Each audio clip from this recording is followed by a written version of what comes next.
नमस्कार मित्रांनो, मी तुकाराम सुरनर जी आर आणि योजना या यूट्यूब चॅनलमध्ये आपल्या सर्वांचं स्वागत आहे. आजच्या व्हिडिओमध्ये एक अत्यंत महत्त्वाची माहिती आपण पाहण्याचा प्रयत्न करणार आहोत. सद्यस्थितीला जर पाहिलं तर ई पीक पाहणी खरीप हंगाम 2025ची सुरू झालेली आहे. 1 ऑगस्ट 2025 रोजी सुरू झालेली आहे आणि 14 सप्टेंबर 2025 ही त्याची शेवटची तारीख आहे. परंतु सद्यस्थितीला जर पाहिलं तर ई पीक पाहणीचं जे काही ॲप आहे ते त्यावरती खूप लोड आल्या कारणानं ॲप व्यवस्थित चालत नाही.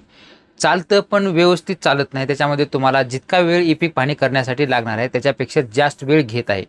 त्या ठिकाणी जर पाहिलं तर तुम्ही महसूल मंडळ निवडत असाल, महसूल मंडळ निवडल्याच्या नंतर तुम्हाला तिथं तुमचं महसूल मंडळ निवडल्यानंतर तुम्हाला तिथं वेळ घेत आहे, म्हणजे गोल फिरत आहे. तुम्ही स्क्रीनवर पाहू शकता अशा पद्धतीनं जे आहे ते गोल फिरत आहे. त्याच्यामुळे थोडासा वेळ लागून त्याच्यानंतर पुढचा ऑप्शन येत आहे मोबाईल नंबर टाकण्याचा. मोबाईल नंबर टाकून परत तुम्हाला ओ टी पी येण्यासाठी परत वेळ घेत आहे. त्यानंतर मग तुमचा संकेतांक पाठवा असेल किंवा नोंदणी करा असेल.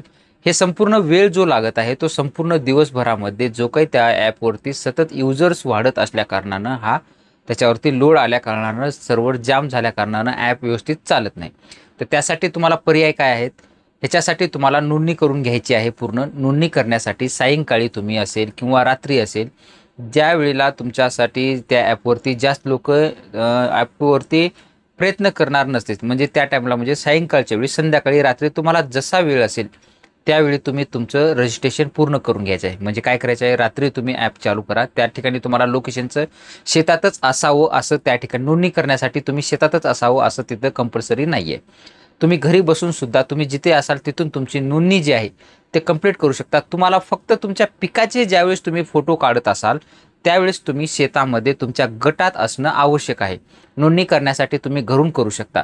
रात्री काय करायचं आहे, तुमचं रात्री गेल्याच्या नंतर तुमचं ॲप रात्री किती वाजता करा, जेव्हा ॲप चालेल रात्री तेव्हा तुम्ही ते नोंदणी तुमची कंप्लीट करून घ्यायची आहे. तुमचं पूर्ण नोंदणी होईपर्यंत त्याच्यामध्ये काय करायचं आहे, तुम्हाला ॲप ओपन करायचं आहे आणि ह्याच्यामधून आता तुम्हाला करून घ्यायचं आहे. तुमचं जे काय असेल तर पहिलं सर्वप्रथम तुमचं विभाग निवडायचा आहे. विभाग निवडल्यानंतर तुम्हाला इथं बाणावरती क्लिक करून घ्यायचं आहे. शेतकरी म्हणून लॉग इन करावरती क्लिक करून घ्यायचं आहे.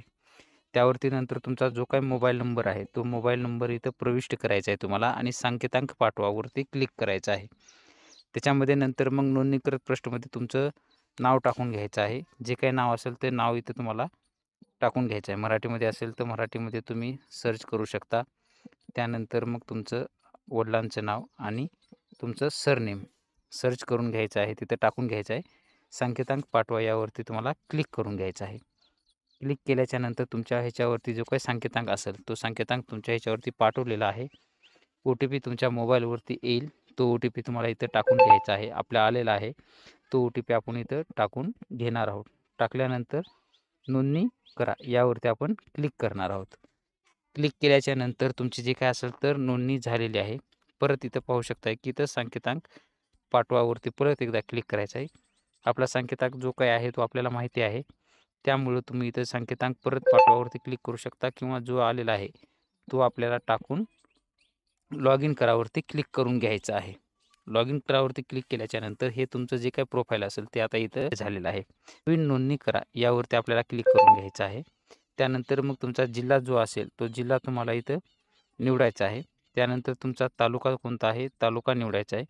त्यानंतर मग तुमचं गाव कोणतं आहे ते गाव तुम्हाला इथं निवडायचं आहे. जे काही गाव असेल ते गाव तुम्हाला इथं तुमचं निवडून घ्यायचं आहे आणि नंतर बाणावरती क्लिक करून घ्यायचं आहे. बाणावरती क्लिक केल्यानंतर इथं तुमचा गट क्रमांक माहिती असेल, गट क्रमांक टाका किंवा पहिलं नाव टाकायचं असेल पहिलं नाव टाका, मधलं नाव म्हणजे वडिलांचं नाव टाका किंवा आडनाव टाका किंवा तुमचा ऑटोचा खाते नंबर असतो तो टाका किंवा गट नंबर टाका. आपल्याला जे पाहिलं तर आपलं जो काय आहे तो आपला गट नंबर माहिती आहे, म्हणून आपण गट नंबर टाकणार आहोत आणि शोधावरती क्लिक करणार आहोत. शोधावरती क्लिक केल्यानंतर इथं निवडामधून परत खातेदारमधून तुम्हाला जे तुमचं नाव असेल ते तुम्हाला ह्याच्यामधून निवडायचं आहे आणि ई पीक पाहणी करायची आहे. उदाहरणादाखल आपण नाव निवडणार आहोत आणि परत बाणावरती क्लिक करणार आहोत. बाणावरती क्लिक केल्यानंतर इथं तुमचं खालील खाते क्रमांक ऑटोमॅटिक आलेला जाईल. तो खाते क्रमांक तुमचाच आहे का, तुमच्या ऑटोवर खाते क्रमांक असतो तो एकदा तपासून घ्या आणि नंतरच पुढे बाणावरती क्लिक करायचं आहे. बाणावरती क्लिक केल्याच्या नंतर तुमच्यासमोर थोडासा वेळ घेईल आणि सर्कल तुमचं फिरत राहील. तुमचा खाता क्रमांक सर्वेक्षण क्रमांक यशस्वीपणे नोंदणीकृत झालेला आहे, ठीक आहे, वरती क्लिक करून घ्या. त्यानंतर मग आता इथं तुमचं जे काय असेल तर इथे नाव आलेलं आहे. तुम्हाला जर परत इथं दुसरं कुणाचं ॲड करायचं असेल तर त्या ठिकाणी कसं करायचं आहे, परत थोडंसं इथं नवीन खातेदार नोंदणी करायचं आहे. त्याच्यानंतर परत त्यांचा जिल्हा जो असेल तो जिल्हा निवडायचा आहे. तालुका कोणता असेल तालुका निवडायचा आहे.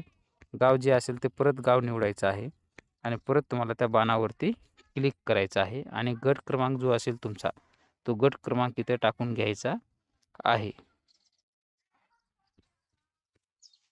जो काही गट नंबर असेल तो गट नंबर आपण इथं टाकणार आहोत आणि परत शोधावरती क्लिक करणार आहोत. त्यामध्ये इथं पाहू शकता की इथं नाव आपलं जे काय असेल ते सिलेक्ट करून घेणार आहोत. परत बाणावरती क्लिक करून घ्यायचं आहे.